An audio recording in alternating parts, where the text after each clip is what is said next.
Today in your phonics lesson, you learned how to recognize and use vowel sounds in closed syllables, which are consonant, vowel, consonant words. Um, when we looked at the words rabbit, button, picnic, and robin, you should have noticed that your mouth is closed when you finish saying the first syllable.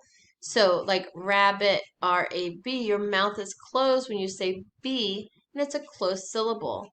And when a syllable ends with a vowel and at least one consonant, the vowel sound is usually short. So when we look at rabbit, we look at the ra, a is a short vowel because it has a consonant after it. Same thing with button. Button has two syllables, button, and you would split it between after the B-U-T, it's a closed syllable, and the U does not say its name, it's a short vowel.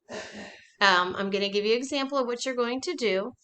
Today you'll match the cards to make 19 new words with closed syllables and short vowel sounds. You may use the cards more than once to make your words. After you make a match, you will type the word into the spaces to the right.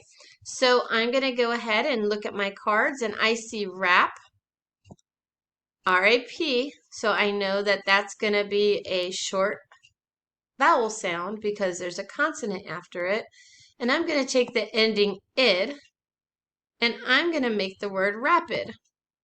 I've heard of rapid. I know rapid's a word. So I'm going to go ahead and type rapid up here in the box. I'm going to put my cards back when I'm done. And then I'm going to continue to look for another new word. And when I'm done filling up all 20 of my spaces over here, then I know I am done and I can follow my teacher's directions onto what I'm supposed to do next.